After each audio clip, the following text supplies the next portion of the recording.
শীতকালে এই রেসিপিটা যদি একবারও না ট্রাই করেন তাহলে কিন্তু পুরো আফসোস থেকে যাবে।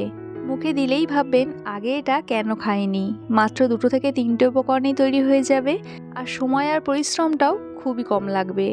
চলুন দেখে নিই ভীষণই সুস্বাদু এই নতুন রেসিপিটা।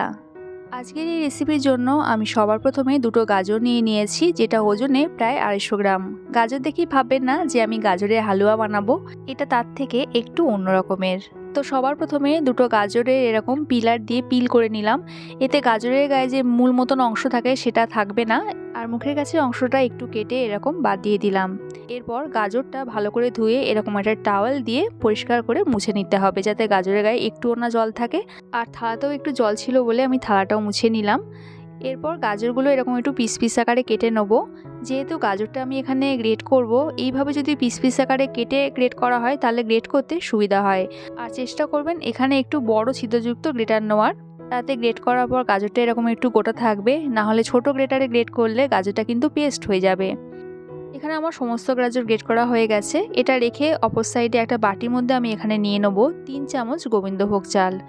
গোবিন্দভোগ চালের বদলে দেরাদুন চাল বা বাসমতি চালও নিতে পারেন।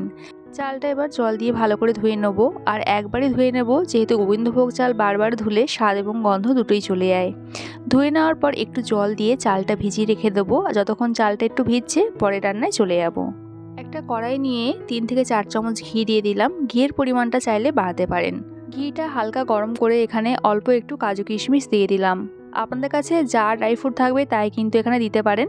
কাজু কিশমিশটা এখানে কিন্তু খুব লালচে করে ভাজবো না, লো ফ্লেমেই জাস্ট 30 সেকেন্ডের মতন একটু নেড়ে নিলাম। কাজু কিশমিশ তুলে নেওয়ার পর ওই ঘির মধ্যেই এখানে গ্রেট করে রাখা গাজরটা দিয়ে দিলাম। গাজরের সাথেই আমি এখানে চিনিটা দিয়ে দেবো। 250 গ্রাম গাজরের জন্য আমি এখানে 150 গ্রাম মতন চিনি দিলাম। এতে হালকা মিষ্টি হবে রেসিপিটা। যদি আপনারা চড়া মিষ্টি খান তাহলে আর একটু চিনির পরিমাণটা বাড়িয়ে দেবেন। চিনিটা গাজরের সাথে মিশিয়ে নেড়েচেড়ে নেব। চিনিটা এই স্টেজে দেওয়ার ফলে যেমন একদিকে একটা কালার আসবে সুন্দর, অপরদিকে চিনি থেকে যে জলটা ছাড়বে তাতে গাজরটা কিন্তু পুরোপুরি সেদ্ধ হয়ে যাবে। মিনিট 2-এর মধ্যেই দেখবেন যে গাজর থেকে একটা জল ছাড়ছে। তো এই সময় গ্যাসের ফ্লেমটা মিডিয়াম টু হাইতে রেখে নাড়াচাড়া করে দিতে হবে, যতক্ষণ না জলটা পুরোপুরি শুকিয়ে যাচ্ছে, মানে গাজরটা পুরোপুরি ভাজা ভাজা হয়ে যাচ্ছে। আস্তে আস্তে দেখবেন গাজরের কালারটাও কিন্তু চেঞ্জ হয়ে আসছে। আর যখন দেখবেন গাজর থেকে জল আর একদম বেরোচ্ছে না, তখন বুঝবেন যে এটা ঠিকঠাক ভাজা হয়ে গেছে। এই স্টেজে এখানে দুধটা দিয়ে দিতে হবে। আমি এখানে ফুল ফ্যাটযুক্ত দুধ 500 ml দিলাম, আর সামান্য একটু প্যাকেট ধুয়ে জল দিলাম। এর সাথে 10টা দামের গুঁড়ো দুধের 1 প্যাকেট দিয়ে দিলাম। গুঁড়ো দুধটা কিন্তু এই স্টেজেই দিয়ে দেবেন, না হলে দুধ বেশি গরম হয়ে গেলে তখন কিন্তু এটা আর গুলতে চাইবে না। তো গুঁড়ো দুধটা দুধের সাথে খুব ভালো করে মিশিয়ে নিতে হবে। গুঁড়ো দুধটা দিলে টেস্টটা খুব ভালো আসবে, তাই গুঁড়ো দুধটা অবশ্যই দেবেন। হাতের কাছে যদি খোয়াও থাকে সেটাও দিতে পারেন। গুঁড়ো দুধটা দুধের সাথে ভালো করে মিশিয়ে নেওয়ার পর গ্যাসের ফ্লেমটা লোতে রেখে দিয়ে আমি চালটা এবার দেখে নেব। এতক্ষণে চালটা আগের থেকে অনেকটাই নরম হয়ে গেছে, ভিজে গেছে। তো এই চালের জলটা এবার ছেঁকে নিয়ে একটা এরকম মিক্সিং জারের মধ্যে দিয়ে দিলাম। এই সাথে যে কাজু কিশমিশ আমি ভেজে গেছিলাম সেখান থেকে অল্প একটু কাজু কিশমিশ এই চালের সাথেই দিয়ে দিলাম। জল ছাড়াই কিন্তু এটা একটু ব্লেন্ড করে নিতে হবে। ফাইন পেস্ট করা কিন্তু দরকার নেই, এরকম একটু আধগোটা পেস্ট হলেই হবে। তো অপরদিকে দুধটা দেখে নেবো, দুধটা কিন্তু ফুটে গিয়েছে।